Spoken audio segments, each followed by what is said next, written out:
On the boring landscape of wristwatches in December, something unusual happened. G-Shock recreated with accuracy the first G-Shock ever made.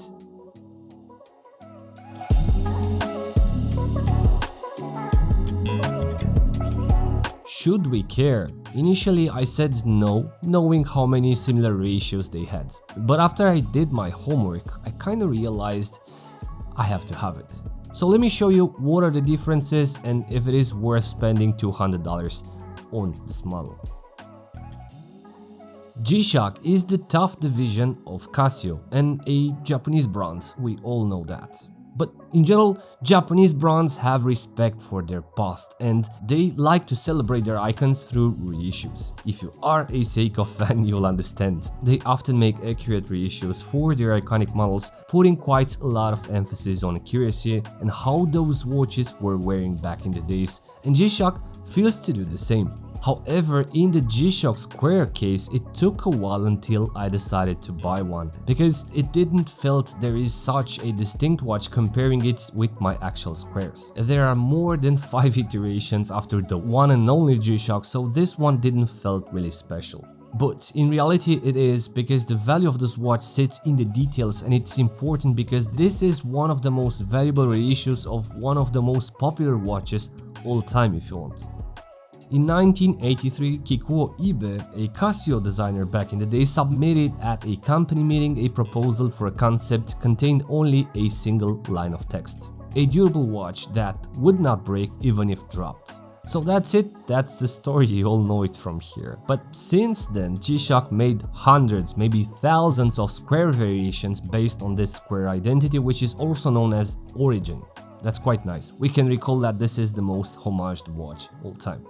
The brand has indeed respect for their origins, because every 10 years G-Shock releases a special edition of the first square. I have the 40th anniversary, so we can compare it.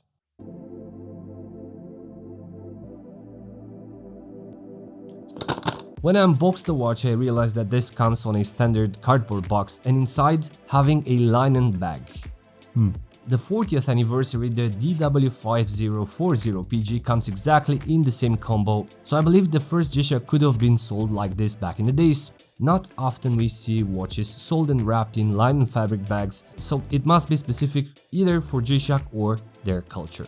So if you wondered, this, and unlike other G-Shocks, is manufactured directly in the HQ, the Yamagata Casio factory from Japan. This was the mother factory of G-Shock, just like the original model. So as I mentioned, at the first glance this retro version feels almost the same as the modern ones, however the difference sits in the details. I think the reissued DW-5000 has something special, and it feels the engineers of that time really took in considerations a lot of aspects like right contrasts, the right dimensions, the right fundamentals. Small details which in time it feels G-Shock along the way bypass them. Because this watch doesn't offer you the latest technology applied on a G-Shock, it doesn't have Bluetooth nor solar. It's not pretentious at all, it's simply the most basic G-Shock recreated exactly as it was intended 41 years ago. That's why this watch is so special, because it's made against the modern principles of building watches.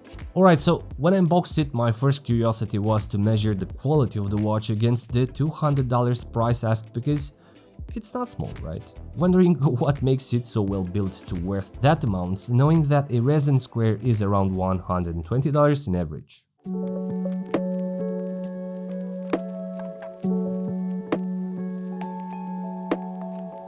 Firstly, when I picked it up, I immediately noticed two things. This is heavier than a regular square, and second, the resin outer case is quite soft.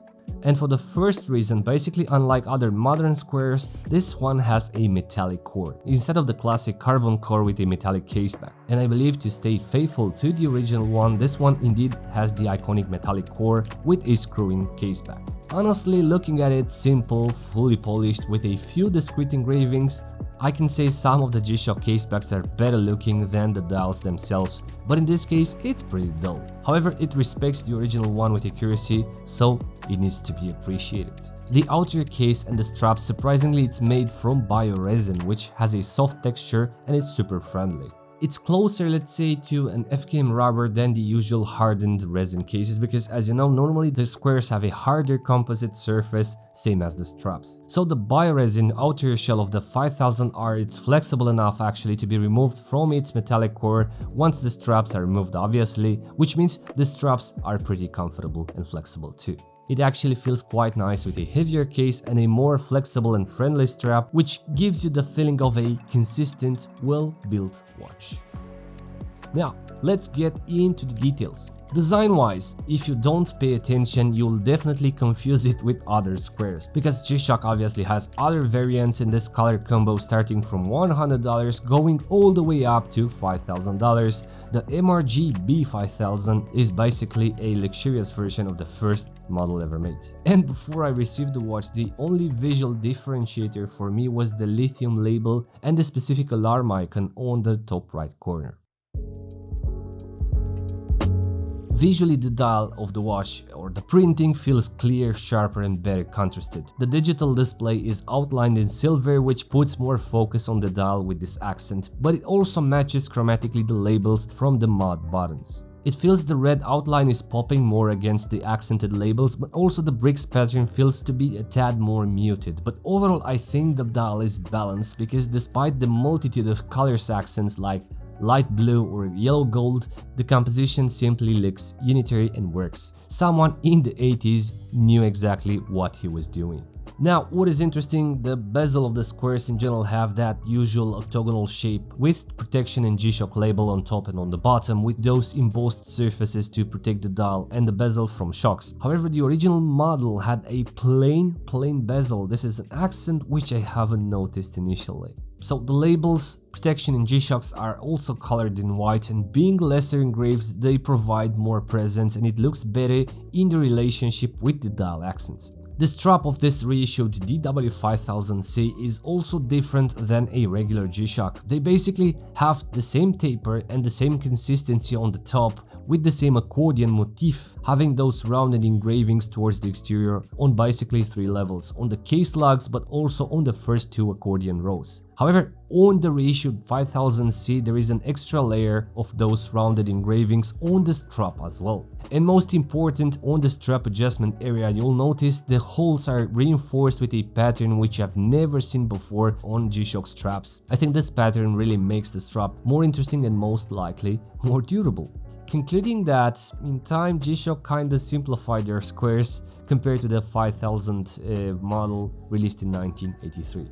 Now, the backlight of the square in general differs from model to model. Not sure if I've seen a common one applied on various collections, but this one has a white LED light, which feels modern and even. Based on my research, the original one had a yellow light coming from the left, so in terms of accuracy apparently they chose legibility. As functions inside, there is the model number 3576, which is, to my knowledge, implemented only on this accurate reissue. Out of its features, I think the coolest one is the alarm flash, which basically, once you set the alarm, in the time mode you can activate the flash feature, so when the alarm starts, the backlight will flash as well. This definitely is a plus for this model. Other functions pretty common: stopwatch, timer, the nice flash alert feature, calendar until 2099 for those who can live to tell the tale, and has a battery life of 5 years, no solar, I love it. As specs, bioresin construction, pretty soft, metal core with a screw case back, 20 bar as waterproofness, 70 grams, pretty weighty, has a mineral glass, and the price is $200. This is a non-limited edition, so you don't have to rush to overpay for it. This should be available everywhere on the market. So if you wonder, do I really need this watch? I think there are 2 correct answers. Firstly, if you have a similar G-Shock and you enjoy it, you don't have to have this one. However, if you are a G-Shock lover and you have to have it, you have to have it, because I understand that it happens to me as well. So yeah, this is the DW-5000C reissues. What do you think about it? Please let me know in the comments below. And as usual, if you're new around, please consider subscribing for future episodes. Thank you very much. Thanks for watching, and until next time, be brave and stay safe, my friends.